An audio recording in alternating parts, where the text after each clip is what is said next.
Hello.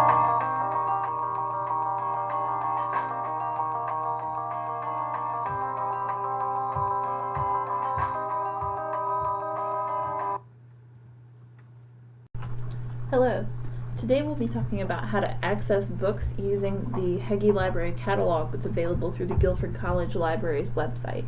We're going to talk about several things, including searching for things, filtering out results based on the type of materials that we want, and then requesting things via ILL, or we'll talk about different loan options that exist.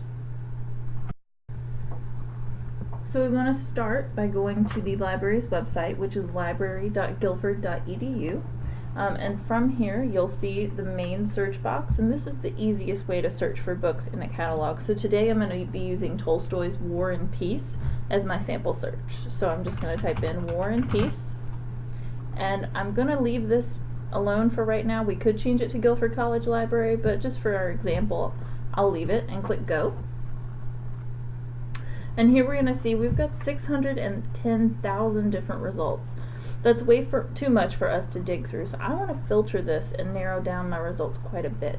So my favorite way to do this is to click the type of material specifically that I'm looking for. In this case it's books, so I'm going to click Book, and we give it a moment to refresh. And then I'm going to click Guilford College, and that'll show me that books that Guilford College has access to that feature the words War and Peace. Of course, I'm looking for the Leo Tolstoy book, but it's going to show me things that, this Rethinking War and Peace, that includes those words, so technically the search is correct.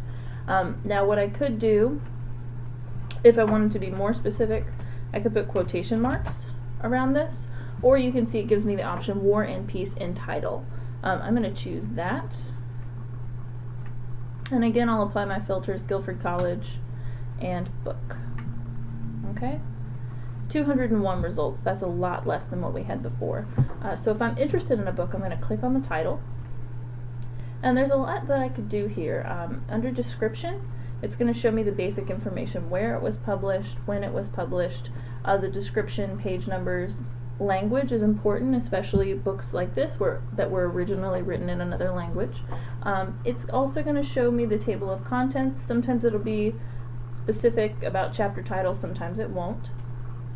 It's going to show me a summary and the genres that this falls under. Another important thing to notice is the subject headings. This is a really cool feature because if I'm interested in titles like this, it's suggesting to me different subjects that I could search for. So if I was interested in the Napoleonic Wars, I could click on Napoleonic Wars, and it actually searches that for me. So everything that falls under that subject categorization is going to be pulled up in these results. And again, I'm going to be reapplying my filters each time that I'm doing a new search. So we started out with War and Peace, but now we've kind of moved away from that a little bit as we started exploring.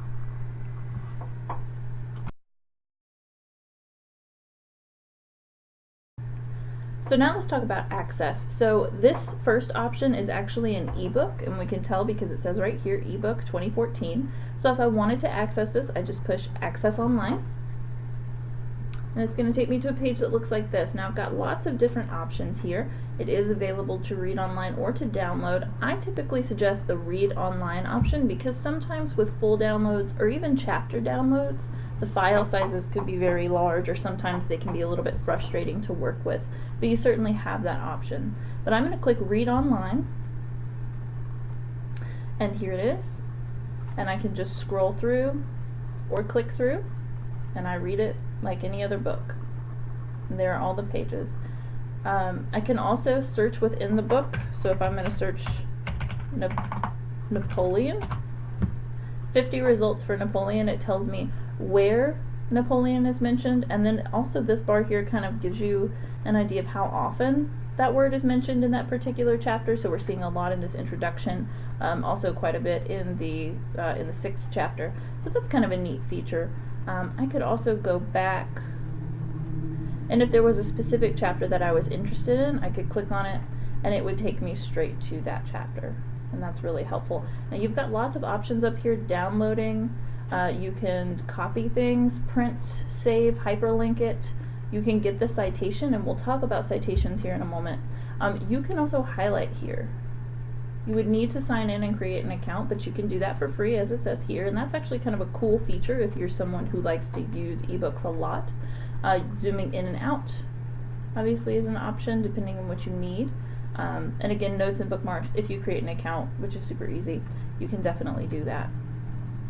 So we can also click on more, and it sort of takes us back here to where we started. Now, if I wanted to cite this, I click on Cite Book, and then this drop-down menu of different citation options that they've prepared for you. Now, word of caution about this, sometimes these algorithms haven't been updated to reflect the latest citation updates. For instance, MLA is currently in its 8th edition, and that's a fairly recent change, so I'm actually not sure if this MLA citation would be up to date. It probably would be, but I would always caution you to use the citation manual or check our online resources that we have related to citations. You can go to library.guilford.edu/citation, and there's a specific page on each of these styles. So let's say I wanted an APA citation for this. I would select APA, and I have to give it a second to update.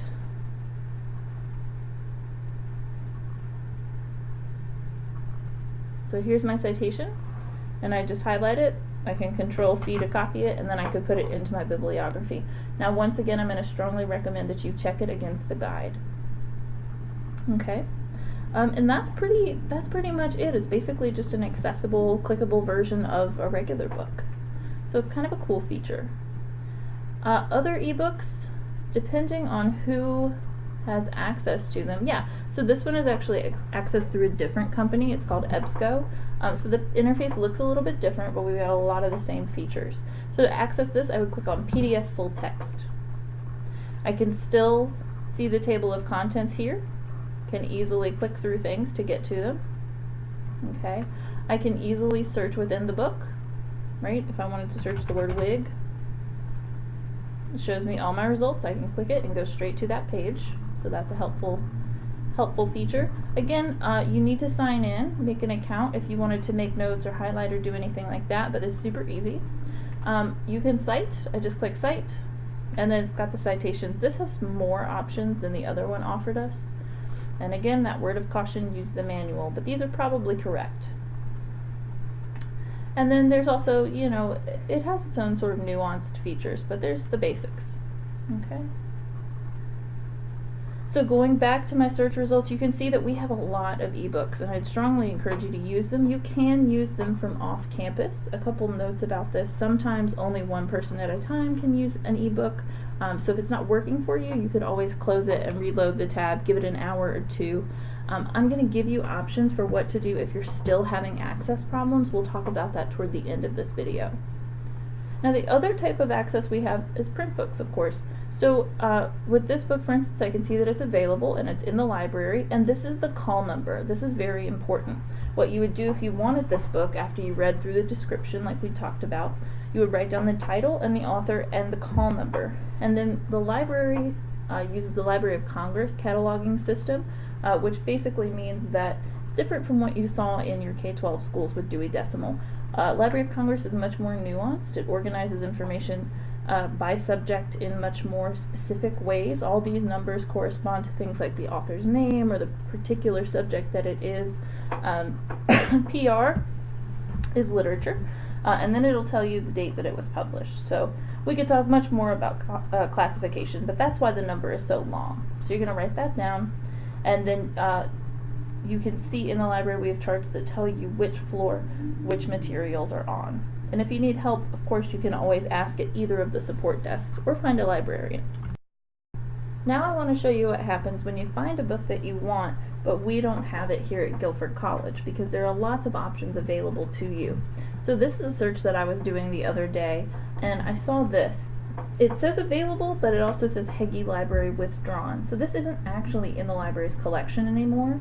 I can also tell because there's this little circle with a slash mark through it. That means it's not here. So what I would do in this case is click on the title, and then under availability and holdings, I can see that 4 libraries nearby have this title. So for instance, Bennett College, I'm going to check availability, and it's going to tell me, yes, they do have it. It looks like they actually have 2 copies. So you could go to that library with this call number and ask for the book. Now you could also put in an interlibrary loan request. We can talk about that toward the end of this video. This isn't a good example for that particular instance. So that's how you would do it.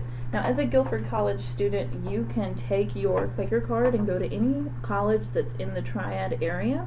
And I can actually pull up that list, and it will tell you the member institution. So you could take your Quaker card and go to any of these places and check out books for free. We're in agreements with them to just basically support each other with our collections and share resources, so you can feel free to do that. You can also put in that interlibrary loan request that we discussed. Another search that I was doing the other day brought me to this book, which is, we have it, but this is a newer edition that we actually don't have access to. So what I would do in this case, if I wanted the book, is to request it through Interlibrary Loan, and that's going to be in the availability holdings section. So I'm going to click on that link, and I scroll down, and it's going to ask me to put in some information.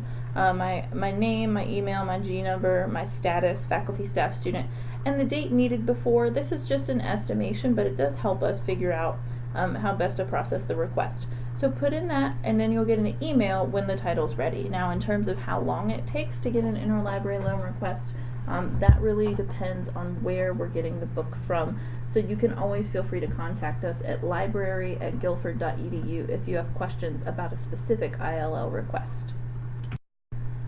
Now I'm going to show you one last feature of the catalog. There's many more things that I could talk about, but this is one of the most important. It's the advanced search feature. So from the home page, you'll click advanced search.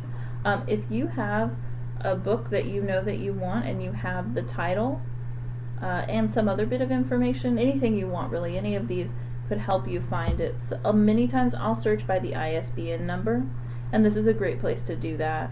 So if I just copy and paste in an ISBN, and then I do a search, it'll run it for me, and that can be really helpful and save you a lot of time, especially when you're looking for a specific edition of a book. And going back to that, this doesn't just apply to books.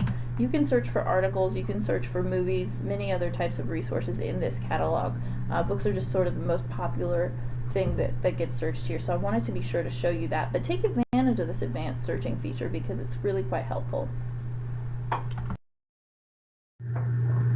If you have any questions or need any help, you can always feel free to contact us. My name is Rachel Sanders, and my email address is sandersrc@guilford.edu. I can help you with your basic research and citation questions.